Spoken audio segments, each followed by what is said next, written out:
Welcome to my channel. Please like, subscribe and share. Once upon a time, in the prestigious family of the Carters, Lena Carter never had a say in her own life. At 22, she had big dreams. A career in tech, a life outside of the suffocating grasp of her family, and a future she could build on her own terms. But dreams hold no weight in the Carter household. What mattered was control, money, and keeping appearances. Her stepmother, Valerie Carter, had spent years tightening her grip over Lena's father, Richard. Once a strong-willed businessman, he had become little more than a puppet, his voice barely a whisper in his own home. Valerie had one goal, power, and she saw Lena as a tool to extend her influence. On a cold Thursday evening, Lena was summoned to the family's penthouses in Manhattan. Valerie sat poised on the white leather couch, her manicured fingers tapping against the armrest, a glass of wine untouched beside her. Richard stood near the floor-to-ceiling window, silent as ever, avoiding his daughter's gaze. "Sit," Valerie instructed, her voice smooth but firm. Lena hesitated, but she had learned long ago that resisting only made things worse. She took a seat, gripping the arms of the chair as if bracing for impact. "You're getting married," Valerie said without preamble. "To Nathan Sterling." Lena blinked. The name sent a cold shock through her spine. Nathan Sterling was a man in his 40s, an investor with ties to politicians and billionaires. He wasn't just wealthy, he was dangerous. Rumors surrounded him like a dark cloud. He owned people. He made problems disappear. He was the last person she wanted to be anywhere near. "No," Lena said firmly. Valerie's lips curled into something that resembled a smirk. "You don't have a choice. This isn't about what you want, Lena. It's about what's best for this family." Lena turned to her father, desperation creeping into her voice. "Dad, please. You can't let this happen." Richard shifted uncomfortably, but said nothing. He had already given up the fight before it even started. Valerie leaned forward. "Nathan is powerful, Lena. He can secure our family's future. And yours." Lena clenched her fists. "You mean he can secure your influence?" Valerie's expression didn't change. "If you refuse, you will lose everything. Your education, your access to any financial support, even a place to live. The choice is yours." Lena wanted to scream, to break something. But she knew Valerie always had the upper hand. No matter how much she fought, her stepmother played the long game. And she played to win. The moment Lena left the penthouse, she knew she had to run. She had spent years trying to carve a future for herself, and she wasn't about to let Valerie take it away. She had less than 2 weeks before the wedding. That meant 14 days to disappear. 14 days to figure out how to escape a man whose reach extended into every dark corner of the city. Lena didn't have a plan yet, but she had one advantage: she was smarter than Valerie thought. Lena had no time to waste. She needed money, a new identity, and a plan. Valerie had stripped her of all financial access, but Lena had been preparing for years. A hidden stash of cash, just over $5,000, was tucked away in a locker at a gym she no longer used.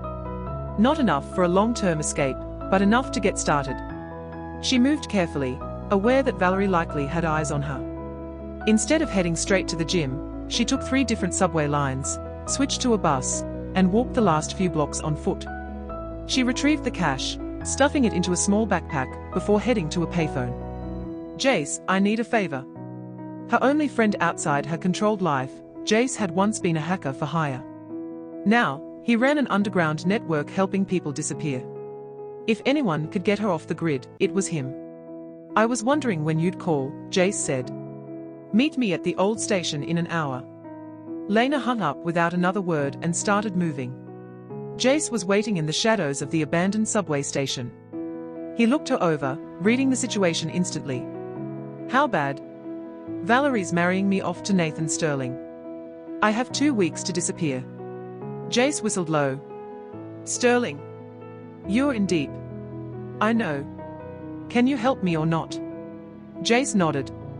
"I'll set you up, but it won't be easy. New ID, burner phone, and a safe house. That'll get you a head start. I'll do whatever it takes." Jace handed her a passport and a driver's license. "You're now MIA, Carson. You need to leave tonight. I'll text you the address to the safe house. Lena took the documents. Thank you, Jace. Be careful, Lena. They won't let you go that easily. She knew he was right. The hunt would begin the moment Valerie realized she was gone. Lena barely made it out of the city before the alarm was raised. Valerie had contacts everywhere. Within hours, Lena saw her face flashing across the news. A missing person alert designed to force her back into their grasp. She ditched her phone, bought a burner, and stayed off main roads. Her safe house was in a small town far from the city, a modest apartment with minimal furniture. It wasn't much, but it was freedom. By the next morning, she knew she wasn't safe.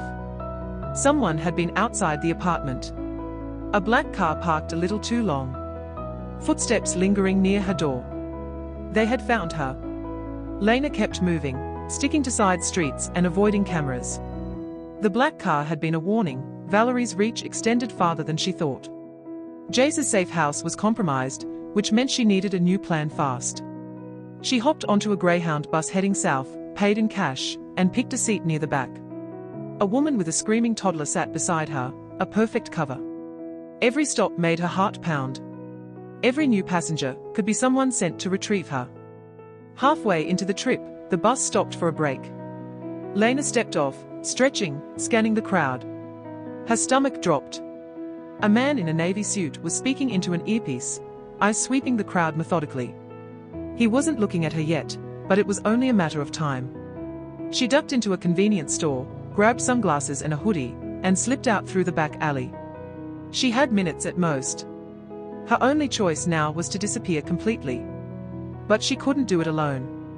Lena found a payphone outside a rundown diner, and dialed the only number she had left. Yeah? Jace's voice was cautious. The safe house was compromised. They found me. I need a new exit. Jace cursed under his breath. Where are you? Southbound Greyhound Station. I had to bail halfway. Listen carefully. There's a storage facility on 5th and Dakota. Locker 204. Inside is a package with everything you need, new ID, keys to a car, and a burner phone. Get there, get out, and don't call me again unless you have no other choice. Lena swallowed her gratitude. I owe you. Stay alive. That's payment enough. She hung up and started running. The facility was on the edge of town, surrounded by rusted fences and old security cameras. She kept her head down as she slipped inside, found locker 204, and pried it open. Inside was a duffel bag with a new passport, car keys, a map, and a bundle of cash. The phone inside buzzed as soon as she picked it up. Unknown number, they know where you are. Get out. Lena's blood ran cold. She grabbed the bag and sprinted to the exit. The sound of tires screeching filled the air. They were already here. Lena sprinted toward the back exit of the storage facility. The sound of tires screeching sent a chill up her spine. She couldn't see them yet, but she knew they were closing in. The car Jace had left for her was an old sedan, parked a block away. She yanked the door open, threw the duffel bag into the passenger seat, and turned the key. The engine sputtered to life just as headlights rounded the corner behind her. A black SUV. No plates. No hesitation. Lena slammed her foot on the gas, the tires squealing as she sped out onto the road. A glance in the rearview mirror confirmed what she already knew: they were chasing her. She weaved through side streets, keeping her movements erratic. They were gaining. She needed an opening, a way to lose them before they forced her off the road.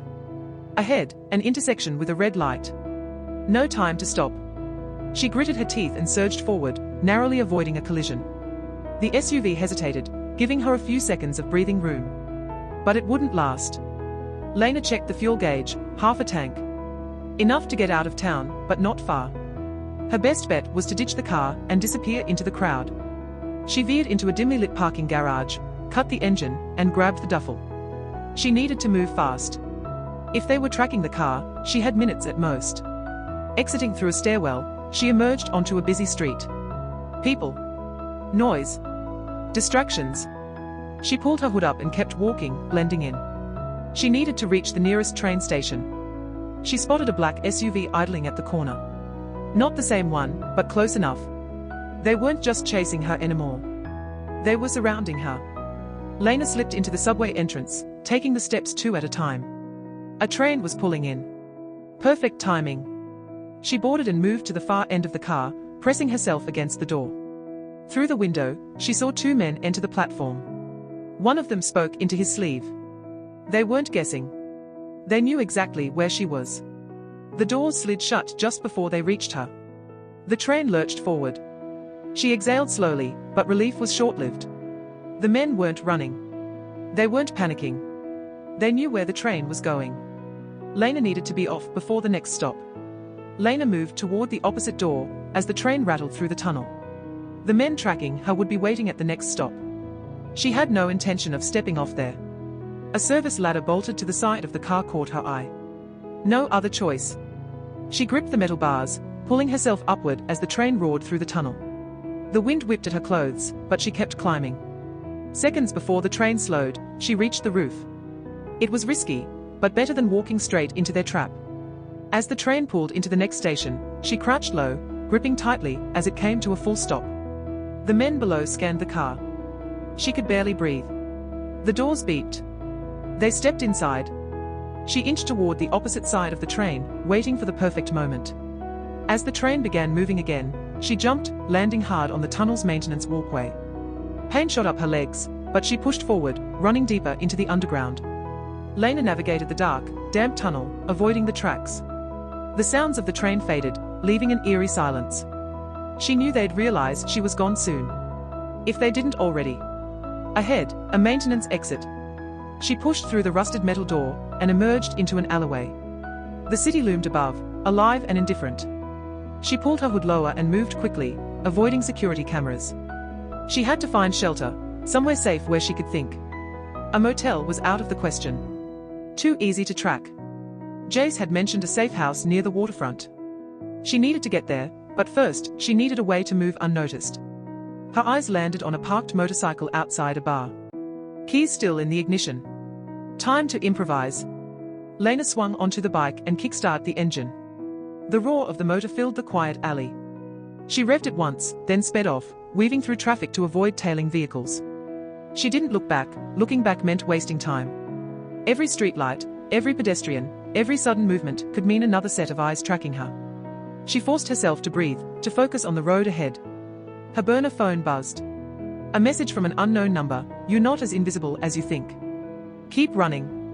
Lena gritted her teeth. They were toying with her, watching her every move. She twisted the throttle, pushing the bike faster. The game wasn't over yet. Lena sped through the city streets, weaving between cars as the wind cut through her. The weight of the burner phone's message pressed down on her. They were still tracking her, which meant she had made a mistake. Somewhere along the way, she had left a trail. The question was, how? Her best chance was reaching the safe house, but she couldn't go there directly. She needed to throw them off. Cutting a sharp turn, she veered into a dimly lit parking garage. She killed the engine and crouched behind a row of parked sedans, scanning the entrance. The black SUV that had been following her cruised by, its tinted windows concealing whoever sat inside. She took out the burner phone and powered it off. Jace wouldn't text her without reason. He knew the risks. If he had reached out, it meant things were worse than she had thought. She had 2 options: ditch the bike and get to the safe house on foot, or find a way to mislead her pursuers. A city bus pulled up at a nearby stop. She made her move, slipping between parked cars before hopping on just as the doors closed. She took a seat near the back, pulling her hood low. The driver barely glanced at her, and for the first time in hours, she could breathe. But she knew the reprieve wouldn't last. 40 minutes later, Lena slipped off the bus 2 blocks from the waterfront. The safe house was an old townhouse tucked between 2 abandoned buildings. Jace had set it up years ago, and it had never been compromised. Until now. As she approached, she noticed something was off. The door was slightly ajar, the faintest glow from inside breaking the darkness. Her heart pounded. Someone had been here. Maybe they still were. She moved carefully, pulling out the small knife she had stashed in her boot. The air inside smelled like dust and stale cigarettes. The furniture was untouched, but the floor had fresh scuff marks. Someone had walked in with heavy boots. Her instincts screamed at her to leave, but she needed answers. She checked the kitchen, then the back room. Empty. Then she saw it, the overturned lamp in the living room. And beneath it, a single bullet casing. She was out of time. Lena ran. She didn't think, didn't hesitate.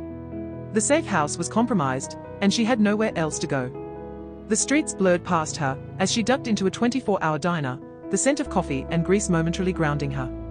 She slid into a booth near the back, her hoodie still up.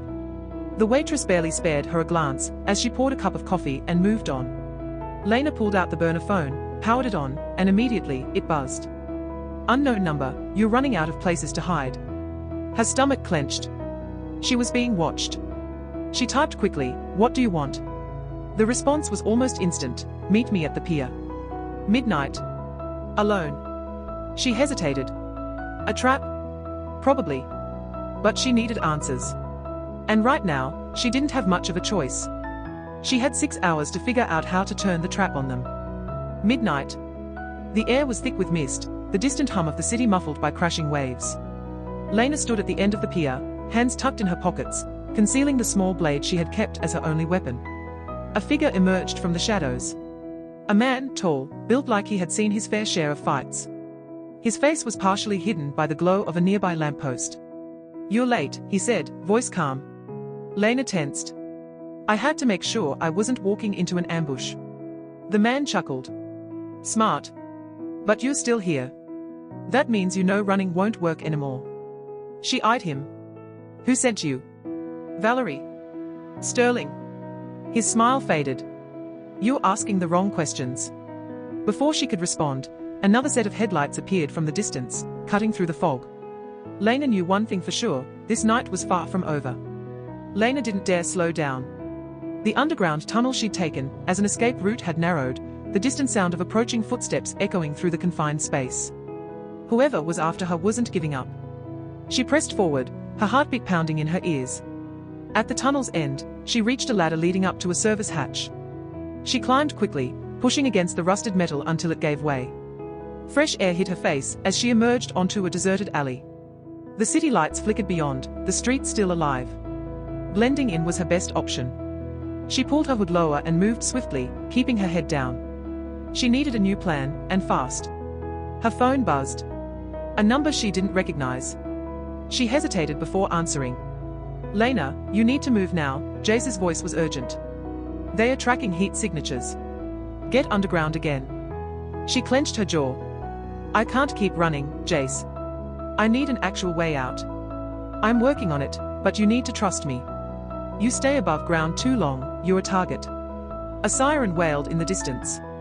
Lena turned a corner, slipping into the shadows of an abandoned storefront.